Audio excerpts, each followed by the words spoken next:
Live. Live again. Live again. Yeah. Back at it.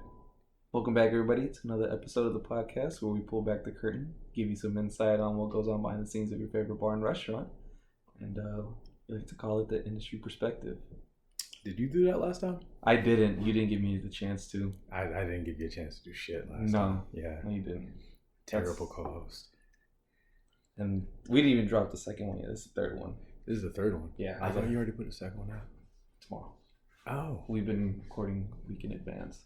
Oh, but I thought you were going to put both out last week. Oh. And then we would just be live going forward. Oh, I was supposed to do like a first 2 episode thing? Yeah. And then, or we could just, use this one when we go to Vegas. I don't record in Vegas. Hey, brother, I leave all that up to you. Or we just record in Vegas. I thought we were. I thought so too. I'm pretty much just going by your lead here. Even though I talk too much, I still go by your lead on this one. Yeah. So yeah, you're in charge of all of that. We'll see about that. Yeah. So, cheers. Cheers. Damn, we didn't cheers last week either. Gosh. Oh, I gotta tap the table. But why? Man, I don't fucking know. But why? But why? So, how was your work week? Very weird and eventful on several different ways that I'll save those for the next episode. I need some time to process all of what last week was. All right, Dr. Dre. Yeah. The next episode. Yeah. How about you? Well, the days that I was there was Hashtag they don't schedule you enough. Yeah, they don't. But it is what it is. Yeah, man. 4th of July weekend slowed things down by a lot. Yeah. And that wasn't a topic that I had written down, but I feel like we can squeeze that one in there. So it really does suck when you live in a place like we do, Los Angeles, which is like a hub for everything. Mm-hmm. But then you get 4th of July, events like 4th of July weekend, shit like that, where people leave, but also people come here. But not a lot of people come here. It seems like more leave for holidays, which is kind of weird, I guess. Mm. But I guess 4th of July would be considered a family thing. Yeah, I think that's more of a cookout. Yeah. I mean, basically what we did. Yeah. Go to the beach, go to a cookout, stuff like that. So it just sucks when those weekends come along and you're like, damn, I'm not going to make any money. And, right. And your covers are low and you get home and you look at your paycheck the following week or whatever, you're like, fuck, man, it sucks. Yeah. Especially when you're not getting scheduled as many days as you used to. It really fucks up your money. Yeah. And you got a vacation coming up. Yeah. Like, how am I going to pay for this vacation? You know what I'm saying? Because I know that with me, with us in this industry, a lot of us live paycheck to paycheck. Thankfully, I've learned how to manage my money to where I don't any longer. But at the same time, when you're trying to plan for something a week or two out, and the other business ventures that we're working on, they require money as well. Mm-hmm. And then you have those slow nights and you're like, oh, man, how am I going to pay for this or pay for that? But man, who said money can't buy you happiness? Yeah, I don't know who the fuck said that, but they definitely lied. Shit, give me some money, I'll show you. Yeah. I'll show you that you can. And it's funny that you mentioned this industry, like some people think that being a server isn't a good job. Mm-hmm. But at least puts food on the table. But he's here all week, folks. He's here all fucking week because he doesn't get scheduled enough. Oh, that was a good one. Damn. Okay, right. I like that. All right, now we pod. Let's go. Let's go. Yeah, man. So with this is my attempt at a segue, not a bad one, but so with on the subject of guests and everything, I had this happen to me last week at work. Mm-hmm. People were sitting at the bar. They were just asking for recommendations on drinks. Mm-hmm. And like, they were just asking me questions like, what do you have? You start your cocktails, this and that. And I told them, I'm like, QR code has everything. You know, you just take a look at it. They're like, okay. Speaking of which, we got to get a QR code. Yeah. You did that already. Yeah. Yeah. Now it's just, you're supposed to act like I haven't. Yeah, but that, never mind. Nah, man, no, can't fake that. Nah, all right. We're not on that level yet. That was one of those, like, hey, joke thing. You're supposed to power through it, but you just came to a screeching halt. So I'm gonna shut the fuck up. Yeah, Let this man tell his story. Yeah, let me talk. Let me talk. I don't know how. First episode, and people were like, "Oh man, he talks a lot." Yeah. Like, yeah, he does. Try living with them. We'll go through a whole tangent of the story. We'll go from like the beginning, you know, the climax, and all the way down to the conclusion, just to get to this one little thing that I was like, "Hey, man, how does that weapon work in that game?" And then you take me through this whole, like, I don't want to say merry-go-round, but. Yeah. And then you finally gave me the answer. I'm like, okay, that's all I wanted to know. Oh yeah, like I like the context that I appreciate it.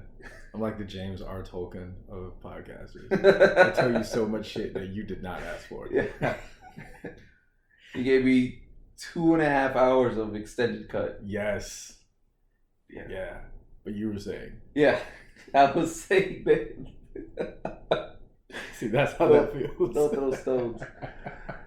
So they were asking me, you know, after I pointed up to the QR code, they're like, "Oh, okay, yeah." And as they were looking at the menu, they're like, "So what do you guys have that's got like, you know, mezcal or whatever?" I'm like, "Well, actually, one of our cocktails right there on the menu, you know, has mezcal. It's a little bit spicy, this and that." They're like, "Oh, okay, yeah. Well, what's your favorite drink?"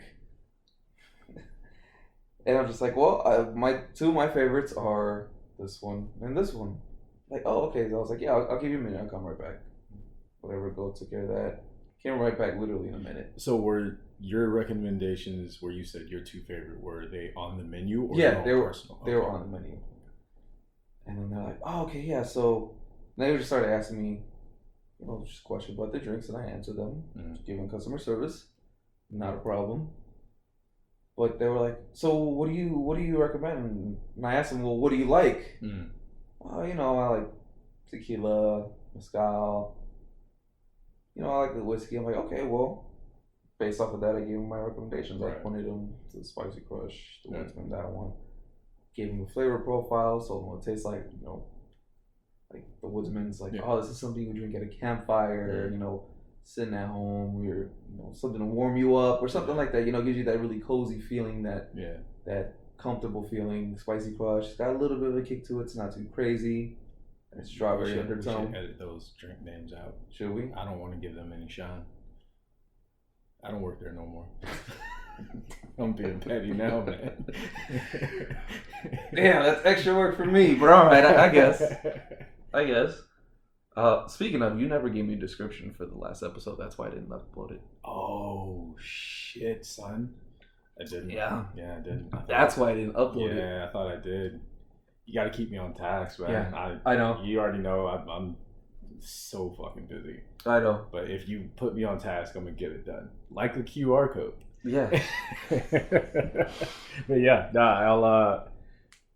Please remind me tomorrow. I will. Yeah, I got you. All right. So after explaining those drinks or whatever, they're like, "Oh, okay, yeah, I like that. I'll just do a Moscow Mule." Bitch, what? Oh God, I hate that shit so much. It's like, you knew what you wanted when you sat down and looked in the menu. You're like, "Yeah, this all sounds interesting, but just gonna have a Moscow Mule." Like, yeah. So my thing is, I really do hate when people come in and they'll ask you for recommendations. You know, take you through, let you do your spiels about this and that, just to be like, I'll go with the chicken tenders. Yeah. I get it. You know, you like what you like, whatever. But man, don't drag me along with you. Yeah, especially when you know, when you work at a place that wants you to do a spiel on the cocktail, on food, or things like that. And for those who don't know, what a spiel is basically like a line of dialogue that we're taught as a way of almost like verbally advertising what's on our menu. Selling. Yeah, but if someone comes in and they already know what they want, we're not going to bore them with the spiel. You're not going to give them a 2-hour story that they didn't ask for. But when someone asks you for a story and then they're just going to pick the same old fucking thing that they already knew they were going to order, now you feel like you just wasted your time. You know, so I fully understand that. That's like someone's coming down and being like, well, what beers you got? And you list off all the beers and like, you got Bud Light? Why didn't you just ask me if I had Bud Light when you sat down so I could tell you no? You know what I mean? Like that's why whenever someone like asks me, you know, like what do I like or what do we have, which is a number like one of the top things you could ask, what y'all got, you know, whatever. Just check around. Yeah. Take a look. I just always say, what you looking for? Put the onus back on them because I've just learned nowadays people want to be led. Yeah. Even if they're just going to make the decision they already wanted to make, they just want to be led there on a subconscious level, you know. So, but I do understand. You go through all, put all that energy in just for them to be like, I'll take a Moscow Mule. Manchester already made that. You could have already had your Moscow Mule in the time it took for us to do all of this. We could have been talking about some other shit, or I could have went back to ignoring you. But on the flip side of that, I do really appreciate the people that will take your recommendations, and they may not like them, but they'll still be like, yeah, that was good. I'll try this instead, or I'll just default to this, or they'll continue following your recommendations until they either find something or find out that they didn't like anything that was on the specialty menu. Yeah, not because you did a bad job recommending stuff that just didn't taste good. I also like the people that will ask you questions and then help you come up with something that they'll like based off the conversation that you've had. Yeah. So like for where you work, they will ask you about stuff on the menu and then you're like, oh, well, this has this and this. And then they go, well, can I have that with gin or can I have that with vodka? Can I have it with tequila? Which tequila is really in right now. And I think mezcal is coming next. But those people are like, well, these are the spirits I particularly like. The flavors that you're talking about, the profile you're giving me, I like that, but I don't like that spirit. Those are the people who are like, well, I don't drink dark or I don't drink light. Yeah. Vodka gives me a hangover or whatever. Well, it feels like we're coming up with something together. Maybe you're going to come up with a cocktail I haven't thought of.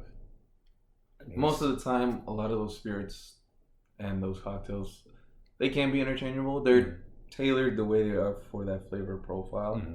But if you want to put vodka in instead of where gin goes, I mean, yeah, I mean, you lose that scent, that gin.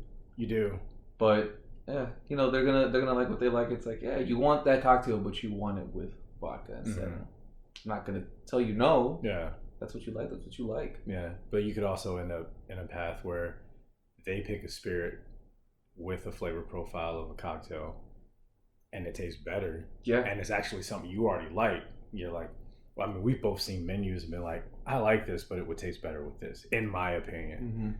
Well, when a guest sits down and y'all come to that same conclusion, but you didn't lead them there, I feel happier making that cocktail. I'm like, I know they're going to like this because they have a similar taste to me or they're looking for the similar thing. Like when people order, when I used to work where you work, people will order lemon drops with tequila. That was a big thing when I worked there. And I was like, it does taste better with tequila, but only a reposado. I don't think it tastes as good with a Blanco. No. If you're going to do a Blanco, you might as well, you need to stick with lime juice. Like Blanco tequila doesn't go well with lemon, in my opinion, but reposado tequila does. Because I haven't tried it that way. It's fun, you know. I wouldn't drink a lemon drop. This right here has a reposado. Lemon tastes fine with it. Yeah. So I can see that. Yeah. But I haven't really distinguish those two until you just said that. Yeah. So. I just feel like with lime, the citrus kind of neutralizes things a bit, and it can be a little sharper depending on what you're cutting it into, which is why it blends so well in a margarita or something like that, in my opinion. But when it comes to lemon has more of a mellow flavor. It's not gonna change anything. All it does is kind of like bring the level up a bit more. You know, the cocktails we made for this, like I made mine without lime and I was like, nah man, this needs some lime. But if I would have done what I did with lemon, it wouldn't have worked, which is why I had no citrus at first. Yeah. Fuck, I had a thought. I had a thought that was going to lead into a great segue, and I got lost. Not because you were talking too much this time. Nah. What was it around? Let's retrace our steps. It was about the lemon drop. Yeah. The people that go and say, "Hey, just put in 3 ounces of it." It's like, do you just want a shot then? You just want a double? Yeah. With a lemon back. You just want that instead because, it's gonna be strong, but it's not gonna taste good. Yeah. But again, people want what they want. Yeah. Which brings me to my next topic. So, okay. Why'd you whisper that part? I don't know. You made eye contact with me when you did it, and I don't feel comfortable. I was like, why are you whispering at me? Like I'm going to make a list of like top 5, top 3 things that piss me off. And one of those on that list is people that ask you to make it strong. And those people are not your regulars, because your regulars know, or you know your regulars enough. Yeah. People that as you're making a drink, then they'll be like, hey, can you make it strong? Like, don't whisper like we're friends. We're not fucking friends. You just walked in for the first time. You're the same person that didn't take my recommendation. So, no, I won't make it strong. Yeah. But I'll put the straw in at the bottom, pour the alcohol first, so you think I'm making it strong, but I'm really not. Or you put it in the straw. But I absolutely despise those fucking people. Yeah. With every fiber of my being. They never tip the way they say they're going to. They never make it. That's why they ask you to make it strong, because they don't want to pay for it. Right. And they have a tendency to ask for that right in front of management, which is, I don't understand that.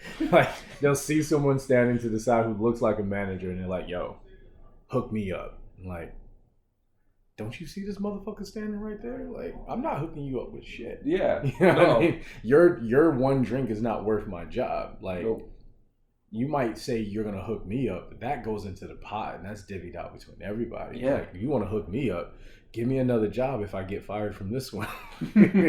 That's a fucking hookup, you know what I mean? Like, you want to hire a personal bartender, we can talk numbers, you know? Yeah. Yeah, I'm not a big fan of those either, as you know, which I've had bars I've worked at where actually the bar that we first worked at. Yes, that's almost all the people there were like, oh yeah, make it strong, and then that's what provoked the owner to install these dumbass speed pours that automatically stopped after you poured 1 ounce. Yeah, exactly. The controlled speed pours. I remember that. Oh man, they lost so much business after that because all the regulars were like, "Well, what the fuck?" Actually, what do you mean? Actually, they just lost their business after that because remember they're gone now. Yeah, they were gone within 6 months of us leaving. Oh shit! I didn't realize that. Oh yeah, I thought they closed like maybe a couple years after. No. You left out of town and you didn't come back to that place or whatever when you came back in town. But not long after you left, I left maybe a month after that. And then within 6 months, they were closed. Yeah. Good. Yeah. Because remember, I tell you about how, like, one of my favorite stories is how they showed up at the bar I was working at. And it was a private event. And I wasn't working it, but I went and stood behind the bar and watched them. Yeah. And the owner that was being an asshole to us didn't want to come up to like me and talk to me, but her husband did. He was like, "Oh shit, this is where you at?" I'm like, "Yeah." And I was like, "I heard your bar closed." He's like, "Yeah." That's still one of my favorites, man. Which would have been a good segue to my week last week, but I'm gonna save that one. I'm going to save that one for next week. Are you sure? Yeah, I don't feel like getting into that because the main reason why is I feel like the failures of that particular place, not the one we were talking about right now, but the place that I was working at up until last week, I feel like they're very systemic. There's a lot of arrogance behind it and everything like that. And that's why that place no longer exists. And to me, that's like at least... I got to go on a tangent about that, and I'm being tangent free today. I mean, you can go on a tangent. Nah, man. I honestly like where we're at right now. I like that. I like where we're focusing on guest interactions and things like that, because that's part of what we wanted to do with this podcast is educate. It's not just two bartenders talking about bartending. Like, we want to be educational. I know You were saying you had heard some questions from the first episode about Oh, like what a yeah, dry cocktail is yeah, or whatever yeah. like that. Actually, Like those are some of the things we should be imparting on people so that people no, hold on. understand. I wanna find the message because Okay. it was funny and it made me laugh. Oh, I So, remember. Yeah. um, so I don't think he minds if I say his name. I 'cause mean, he's always well, gonna give him a drop shout out. But Especially since he's a listener of the podcast. yeah, Shout yeah. you out, homie. Thank you. Yeah, so my boy Danny, shout out to Danny, and he's got a podcast too where he talks about UFC, and then he's got one with his friend Mike where they just talk about anything and everything. They're funny as shit. So shout out to Danny and shout out to the Raw Dogs. So he was asking me Oh shit! I about like that podcast already. yeah, Raw Dogs. Yeah. No, they're funny as shit. So he was like, yo, I got a serious question. What does dry mean when it comes to martinis? Because them motherfuckers are wet. That shit was funny as hell. Yeah. But I'm glad you reminded me of that because, yeah, we do gotta educate. So I told him, like, it basically means, like, how they want it, you know. Dry means no vermouth. Mm. And he was like, oh, I didn't know that. He's like, yeah, I hear that, but I don't know what the fuck that means. And in that moment in time, it had me thinking like, oh yeah, people really don't know some of those terminology. They don't know what up, dry, extra dry, with twist, shake it. Or they don't know some of these things. So I think, do you wanna explain to the people the difference? No, keep going. Keep going. Actually. Oh. I mean, I was leading into you could take. See, I don't want to go and take the lead because. No. I'm looking something up, so this is actually very good. Okay, yeah, but yeah, some people may not. You know, when I started going to bars and stuff, I didn't know what the fuck on the rocks meant. It was just a term that I heard. I don't know what it actually meant. I didn't know what neat meant. You know, it's just alcohol in the glass. That's it. So. I know our listeners aren't that young, but some people still don't know because they're not in the industry. So it's just funny because the way he worded it was funny as hell, but it does give me perspective like, yeah, you know, sometimes people just don't know. So so when people ask for a drink this way and you give it to them, they're like, what's this? Yeah. That's what you asked for, like, no, I wanted it like this. Yeah, but you said this. That's what this means. This is this. Yeah. No, it means this. It doesn't, but okay. Yeah. I'll make it like that. Yeah.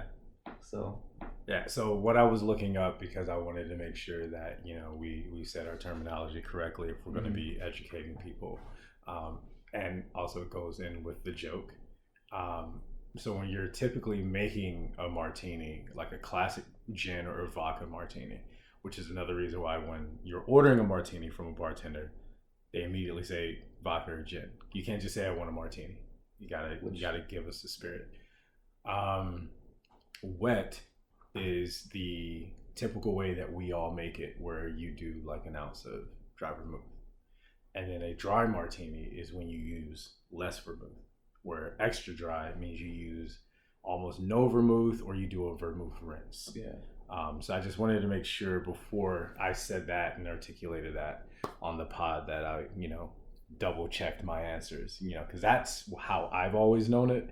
But at the same time, as we both know, you could be bartending for 10 years and find out that you've been making a cocktail wrong for 10 years. Like, yeah, I don't, and which I have been for almost 10 years, not making the cocktails wrong, but bartending for almost 10 years. And there's even times where I'll work with someone who's more accomplished or less accomplished than me, and they will do something, and I'm like, oh, shit, I didn't know we were supposed to do it that way. Because I just haven't seen it, you know?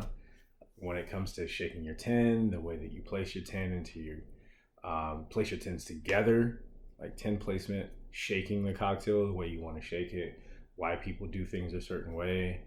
Me, I just got behind the bar and learned on the fly. So a lot of the things I know is picking it up from another bartender or just because it was something that felt comfortable to me. but I've tried to always make sure that I'm the type of bartender that knows that they don't know everything. Yeah. Like, even if you're a guest, because guess what? That guest could also be a bartender or bar owner or anything. Like you never know who you're talking to. Somebody who knows their shit or somebody who doesn't. Yeah. You can't. Did we talk about egos in bartending?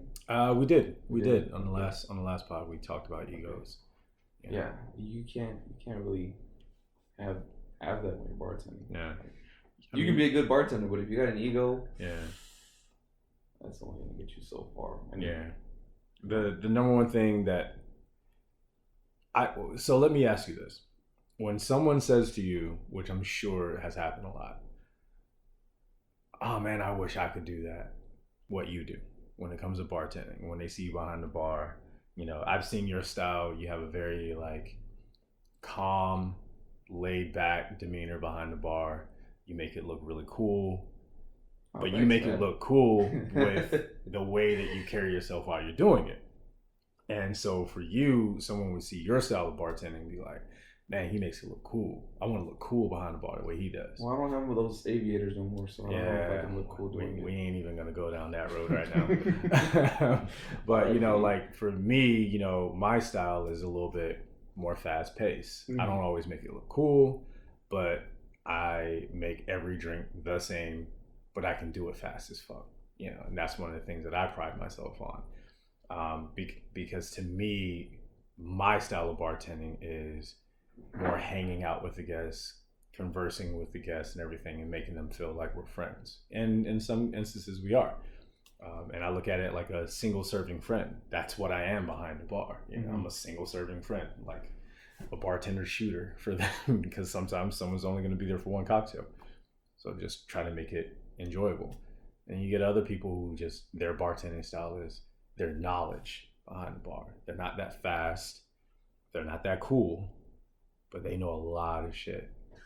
My whole reason for asking, what is it that when someone asks you or mentions to you their interest in wanting to bartend, what is the number one thing you tell them that they need? That they need? Yeah, to become a bartender if they're interested.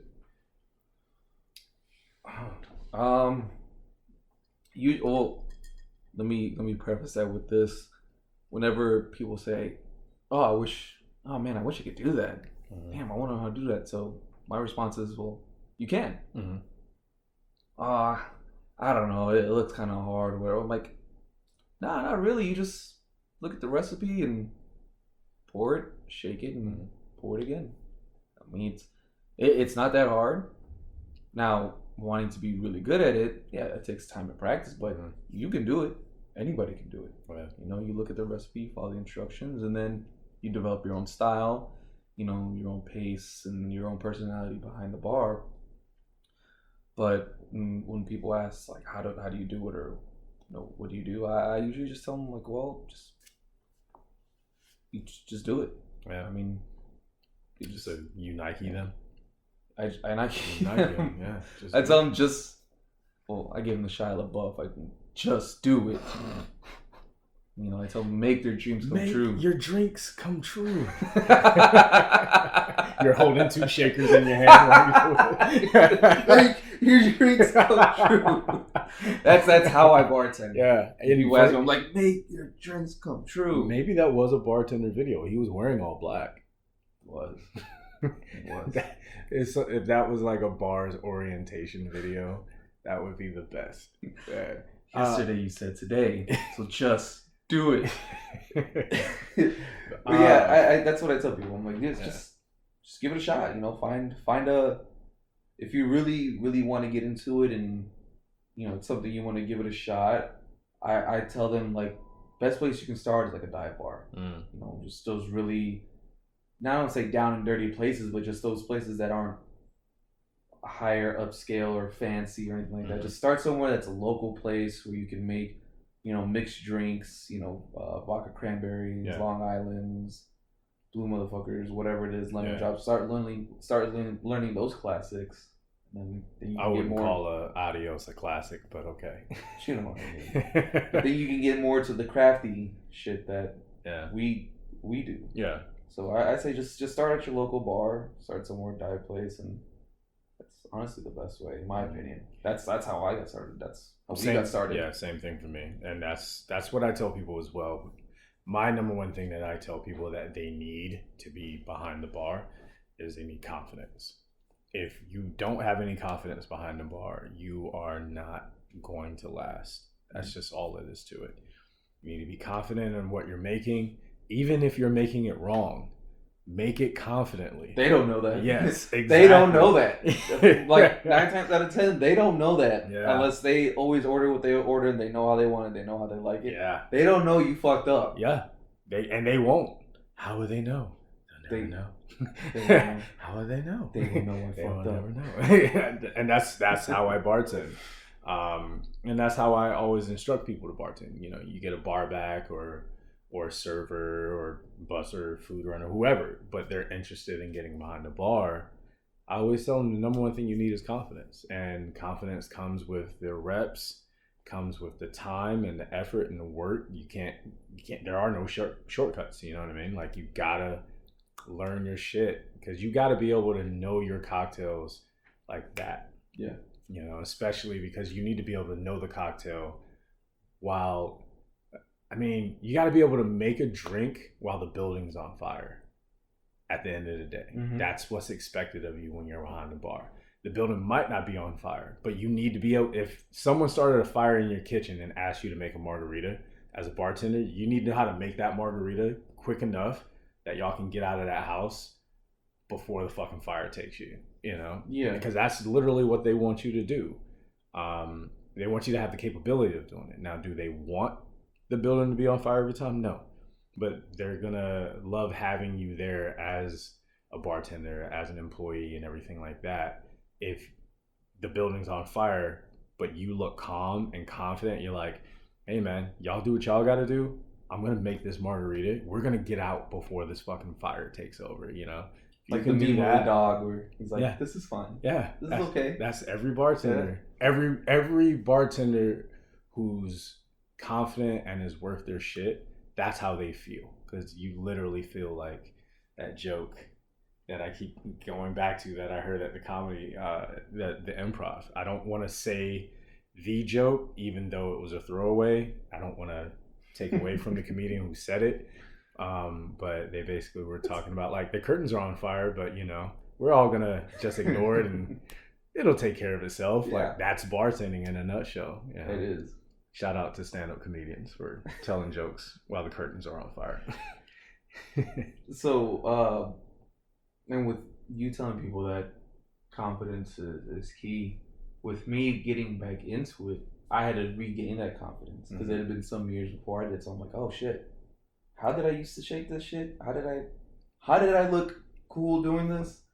And, you know, took a couple shifts, couple weeks, and it's like, okay, yeah, I remember it. It's like riding a bike, you don't forget, but you might feel a little wobbly, like, okay, I know how to do this. Yeah, I got this. But yeah, building that confidence is key. And to piggyback on what you said about knowing your recipes, I feel like there's this weird taboo that, like, you're supposed to know it all and know all your recipes and this and that. So if you have to look it up, it's like, oh, he's not a good bartender. He doesn't know what he's doing. You don't know. You have to look it up. Why don't you know this? It's like, well, wouldn't you rather me look it up and get it right than fuck it up? I feel personally there's like that taboo of you shouldn't have to look it up. Right. You know? Yeah. I mean, looking it up during... It depends on the cocktail. It depends on the cocktail. If you go to a bar and someone orders a sidecar, if I order a sidecar from someone and they have to look up a sidecar, I'm going to look around at the place that I'm in and be like, do they make a lot of sidecars? Probably not. All right, that's fine. But if it looks like a place that makes a lot of sidecars and I ask the bartender for a sidecar and they're like, I don't know what's in that, I'm going to be a little judgy. Am I going to hold it against them the whole time? No. I'm going to make sure I order another cocktail, but something Like I'm gonna ask them to choose the next cocktail. Like whatever you like, whatever you feel like putting in front of me, which I know is also a bit of a taboo sometimes because we don't want to feel like we're making up your mind for you and then you not like the cocktail. Yeah. But me, if I ask for my first one and I need to not judge, but I have questions, then I want you to feel comfortable making something that you like to make. You know, when I first got into bartending full time, I used to always tell myself, do not have like cocktail crutches, basically. Like, don't have cocktails that you always make no matter what when someone doesn't know what they want. Because I was like, I haven't learned enough yet to be relying on cocktails. Then once I put my time in, I started figuring out what were my favorite cocktails to make for someone who doesn't know what they want and they're not the most well-known cocktails. So at the very least, I can give them something they may not have had before, as opposed to, well, I don't know what I want, and I just put a margarita or an old-fashioned in front of your face. Like, that's lazy, you know? Yeah. That is pretty lazy. Yeah. I try to definitely branch out, and I've kind of built up a couple cocktails that's like, well, they don't know what they want, but let me see if I can introduce them to something. I try to have something with every major spirit, and by major I mean the ones that are in your rail, your usual suspects, your vodka, tequila, rum, whiskey, and gin. I try to have at least 2 cocktails for each one of those major spirits, that if someone doesn't know what they want, I have 2 cocktails somewhere within that realm of those spirits. Because my next question is, well, what spirit would you like?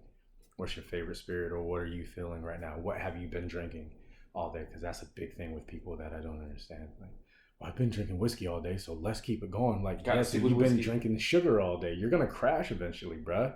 Like, maybe get you some tequila and get some of the probiotics in there to wake you up a little bit. No, they gotta have whiskey. They were drinking whiskey all day. They gotta have whiskey. It's a mental thing for sure. But I don't judge any bartender who has to look something up if I'm in a place that it looks like they don't make that. Yeah. Or it's just like a recipe I just found the day before. My bar can't make it, because you've seen me do that at a bar. Like, I sit down and I'm like, oh, look at what they have in their back bar. They could make this. Yo, can you make this for me? Because you have the ingredients for it. And they're like, oh no, I don't know how to make it. Well, I'm not going to be like, you don't know how to make it. Yeah. Like, no, it's not their job to know the cocktail that I know. You should know this. Yeah. I know this. I might not have made it. You know what I'm saying? I just read the recipe. Yeah. Or maybe I have made it. But either way, I'm not going to judge them for not knowing it. There's so much that goes on behind the bar. Like, I don't expect my bartender to know everything. And if you, as you have brought up last pod and this one, take your ego out. Bartend with confidence and pride, but never ego. Yeah. Never ego. There's a thin line between those two. Pride and ego, at least I feel like, because you know, you can have that confidence and be like, yeah, I know what I'm doing. But then some people can turn around and be like, I know what I'm doing. Yeah. Like, you can't tell me what to do. I know what I'm doing. Yeah. Yeah, that was just one thing that kind of sits on my mind a little bit too. It's like, why are you looking at me weird if I had to look this up? I don't know what the hell this is. You just got this from the last bar, and they probably call it something different. Yep. So let me look this up and figure out what it is. Another thing that you mentioned, barbacks and runners, which sparked something, and I had to type it down so I didn't forget. With those wanting to get into bartending or serving, barbacks and runners make, if not better, great bartenders and servers, because the runners spend the time running the food. They have to know the ingredients, at least for a lot of fine dining places. They have to drop it and be like, okay, we have this and this and this and this. So they see all the food all the time, all day, constantly. And barbacks, well, if they're not watching you make it, they at least smell what's going in your rail, what's to be stocked. And then they can see like, oh, they're using a lot of this and that goes in this drink. So it's like you're learning these recipes, you just haven't made them or sold the food or whatever. So I was told this, and I think it's very true that, yeah, barbacks and runners definitely make really great servers and bartenders, because before they actually practice it, they're learning it, and they're learning a lot about it. Yeah.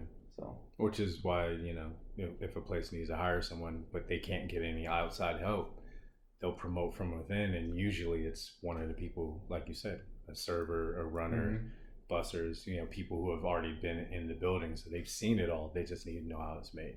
They already know all the SOPs and everything like that. They know what everything looks like. They know how everything's supposed to be done.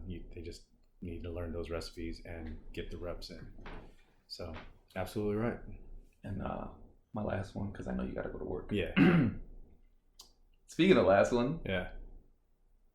Last call. Uh-huh. What is the absolute deadline? Like, no, I'm not making this anymore. Like, I'm done making drinks. I'm done making whatever it is. Last call is 15 minutes before close, generally speaking, right? Depending on where you are, yes. Right. So when a server or somebody comes up to the bar, do you do Hold on. Okay, so we had a little take a pause there real quick. So what I was saying was well, let me tell you what the pause was about. God. Yeah. The pause was, in true industry form, I just got called off from work. This is a real industry podcast. I got called off from work. 30 minutes before you go in. Is that, hey, don't come in. Bro, it was 5 minutes. I was getting ready to go. Yeah. Yeah, we were really about to wrap it up there. Yo, I was happy. I saw that name. I was like, I think I'm getting called off. But you were saying though. Yeah. So when they do last call, when the servers are doing last call or whatever, excuse me, it's usually generally 15 minutes before. Right? Yeah. So what's your cutoff? Because like, even if it's like, okay, it's 1 o'clock, like we're done or whatever. 5 minutes after that, if you ask me for a shot or something like, or a vodka tonic, all right, you should have put that in before. All right, I'll make that.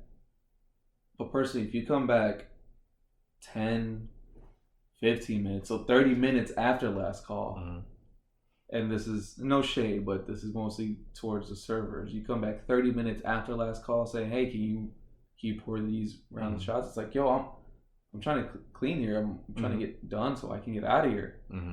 Like, I'm done.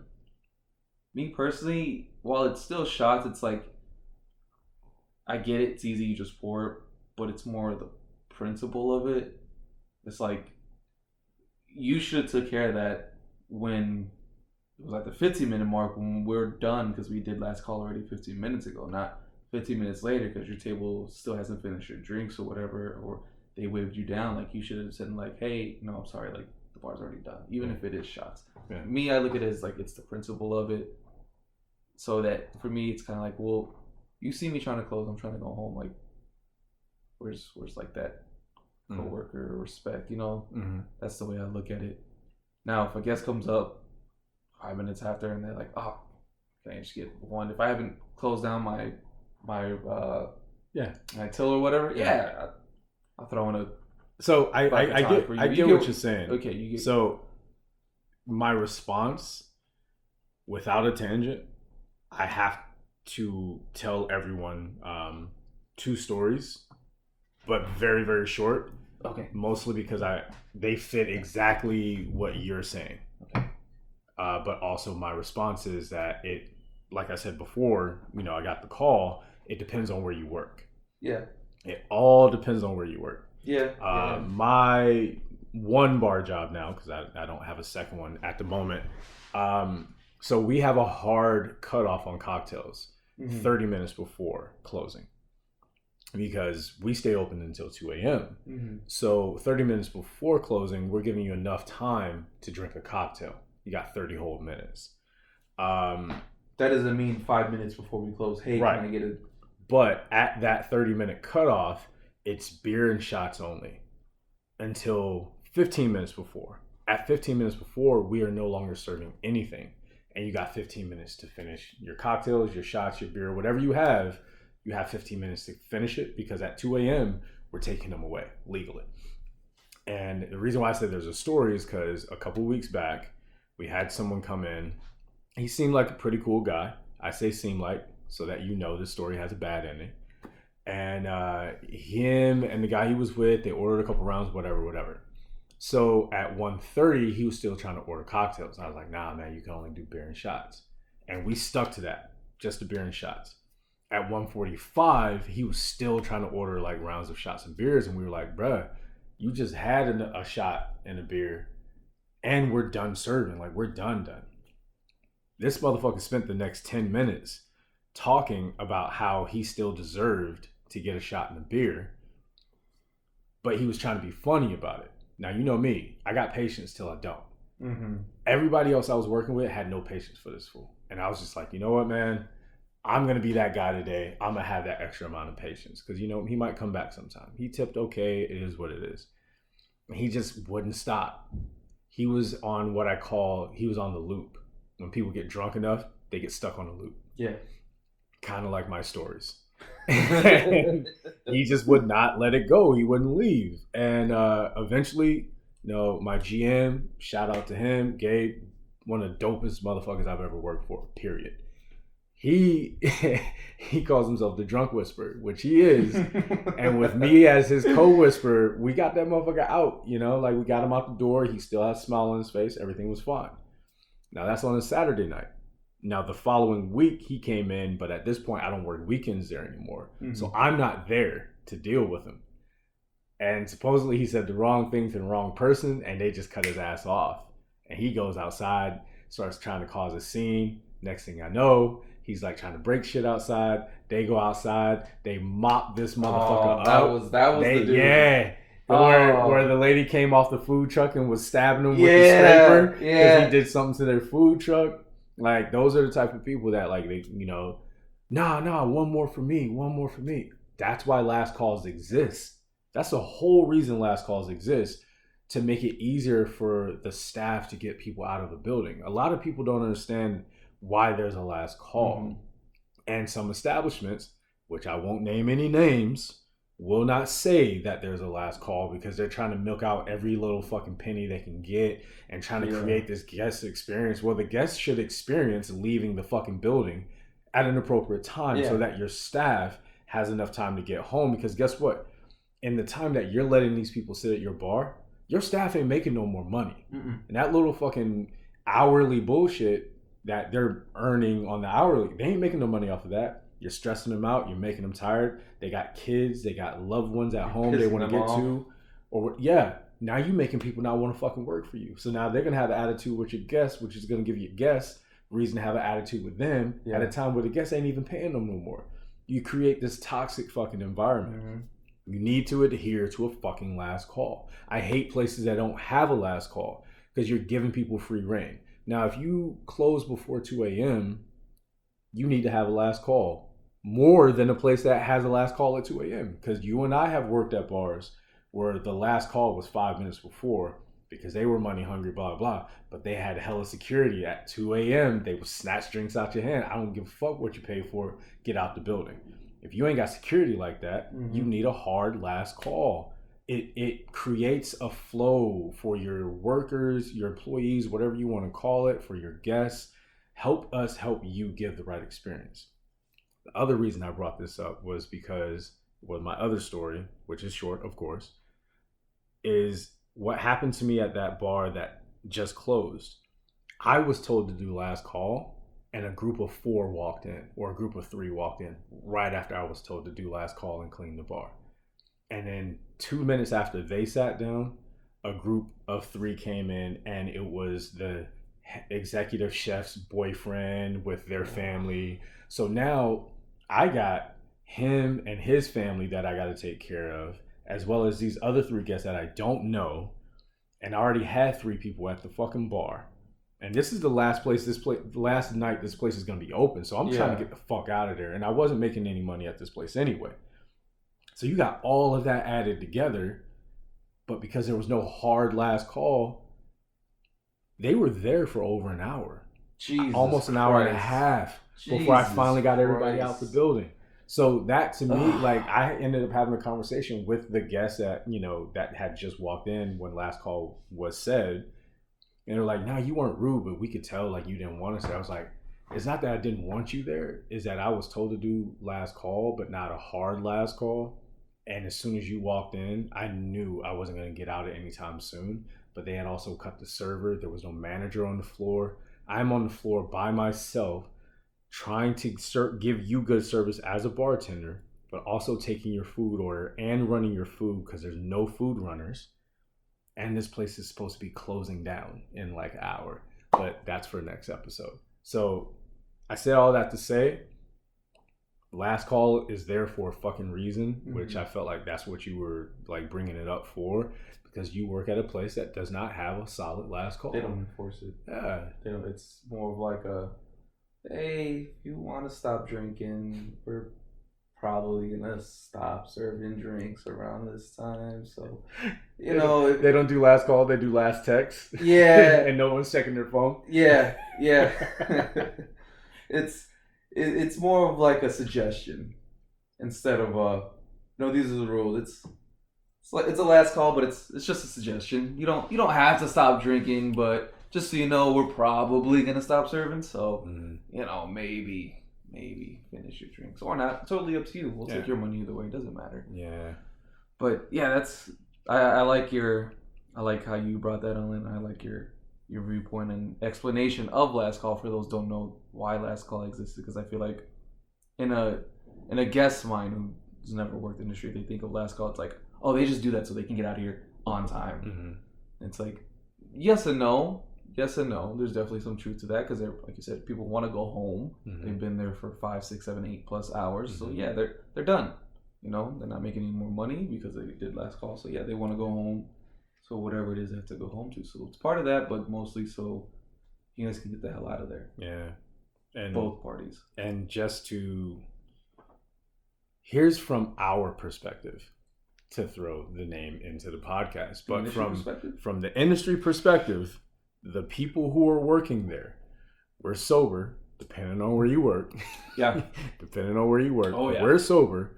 We've been dealing with not just your shit, because a lot of people will take it personal that it's last call, that they're being cut off. Like, what do you mean I can't have any more?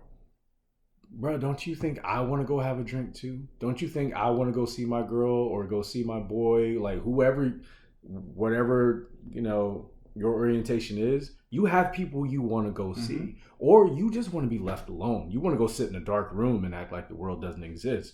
Whatever it is for you. Why'd you look at me like that so hard? Well, I'm the one who sits in a dark room. my room is a cave. I got lights in my room, damn it. I am black man. My room is a cave for a reason. Like, I go in there and I keep it dark so I can't see my tears. But nah, like, everyone has something they're trying to go home to. But our industry, which, you know, was one of the reasons we wanted to make this podcast, is to give our perspective. You got to remember, like, for you, it's an experience, but to us, it's still a job. You have people you have to answer to. If you sit behind a desk or you work in an office or whatever it is you do, you clock in, you clock out, you work, you do all these things. But it is not mandated that you have to make your work fun for someone else every minute that you're there. Like, you might have a pizza party or some shit, you know, some company outing that you got to do. For bartenders, servers, bussers, runners, line cooks, dishwashers, everybody, every day is a company outing. Yeah. With no alcohol. Yeah. So think of it that way. I like that. I'll leave you with that. That is our industry perspective, or at least mine for the week. Bars. Badass. Bars. Badass, you know? But sign us off, bro. Like, sign us off. I like that. I like how you do the intro. I think. I don't have an outro. We should do an outro. I don't have an outro. Well, this has been another view into the industry perspective. I don't like that. You're not supposed to.